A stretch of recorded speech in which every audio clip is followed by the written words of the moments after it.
भगवान राम, जिनको हर हिंदू हर सनातनी अपना पूर्वज मानता है, उन भगवान राम ने दशरथ को ही अपना पिता क्यों चुना? जानना चाहते हैं तो रितेश्वर जी महाराज का ये तर्क सुनिए, आपकी आंखें खुल जाएंगी। ध्यान से सुनिएगा। महाराज दशरथ जी अनंत तपस्या के बाद जो भगवान जिनके घर में आते हैं तो उनकी तपस्या कम तो नहीं होगी। ऐसा तपस्वी तो कोई होगा नहीं, ऐसा प्रेमी भी कोई नहीं होगा कि भगवान अपने पिता बनाने को राजी हो जाएं किसी को। सबके बाप किसी को अपना बाप बना लें तो ये बड़ी बात है ना।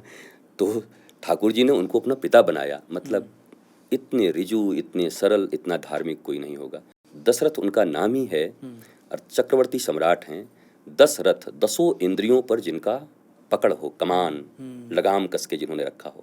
10 इंद्रियां हैं, 10 घोड़े की तरह, तो 10 के लगाम अपने हाथ में उन्होंने रखे हुए हैं। ये 5 कर्मेंद्रियां और 5 ज्ञानेंद्रियां, सब पर लगाम लगा के उन्होंने रखा है, इसलिए उनका नाम दशरथ है। इसलिए भगवान वहाँ पर आए हैं एक जगह पर, चूँकि वो भगवान राम के पिता हैं और स्वयं इतने बड़े महापुरुष और ऋषि हैं। मैं हर समय बी अवेयर ही करता हूँ हर चीज़ों से। अच्छाई क्या है दशरथ जी का सब कोई जानता है। अब मैं ये कह देता हूँ कि दशरथ जी की तरह क्या नहीं करने से लाभ हो जाएगा जीवन में, ऐसा मुझे लगता है। ये मेरी भावना है। एक तरफ राम खड़े थे और एक तरफ दशरथ जी का वचन खड़ा था। कैकेयी को वचन दिया था, पर दशरथ जी को ये पता चल गया कि कैकेयी अब छिन्न भिन्न कर देगी इस अयोध्या को। और कैकेयी मंथरा के अंडर में है।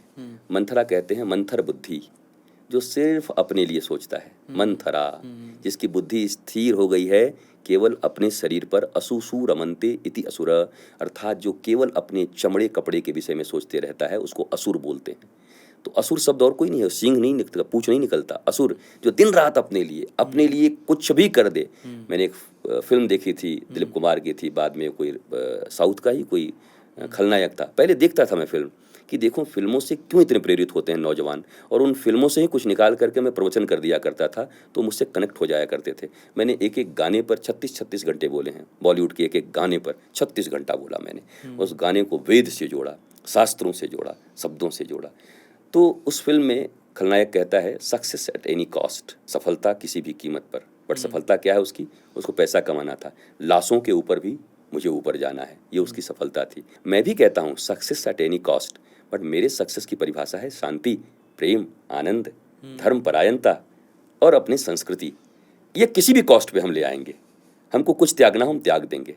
भगवान के लिए हम कुछ भी त्याग कर सकते हैं, पर उनका क्या है सक्सेस? धन।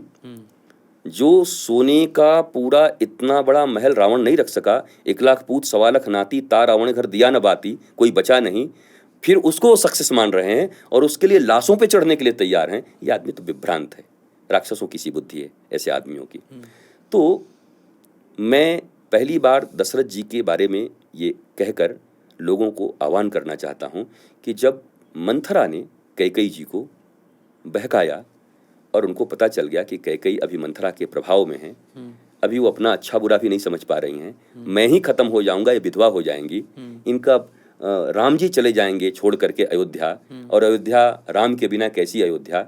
भरत आएंगे तो इनको भी गाली देंगे, इनको धिक्कारेंगे, ये विधवा भी हो जाएंगी, बेटा भी इनसे दूर हो जाएगा, दुनिया भी इनको थू थू करेगा। उसके बाद भी ये समझ नहीं पा रही हैं। तो मैं तो पति हूँ, स्वामी हूँ, मेरा काम है इनके धर्म की रक्षा करना, इनके जीवन की रक्षा करना। ये काम मैं नहीं करूंगा, मैं राम के साथ खड़ा रहूंगा। कह कि ये बात नहीं मानूंगा। रहे 3 दिन और, रहना है तो कोप भवन में, 5 दिन के बाद निकल के बाहर आएंगी। 3 दिन थी, 3 दिन और रह जाती, रूठना मनाना चलता रहता। मान ही जाती एक न एक दिन। कह देते नहीं, मैंने कोई वचन नहीं दिया, मैंने वचन राम को दिया है, क्योंकि राम परमात्मा है। और मुझे ऐसा समझ में आता है, दुनिया को दिया हुआ वचन 100 बार तोड़ दो, पर ईश्वर, धर्म, गुरु और माता पिता, अगर माता पिता धर्म के पथ पर हैं तब पूर्णतः, नहीं तो पिता तो प्रहलाद जी का हिरण्यकश्यपु भी था। तो हिरण्यकश्यपु का वचन थोड़ी मानेंगे, उनकी रक्षा थोड़ी करेंगे।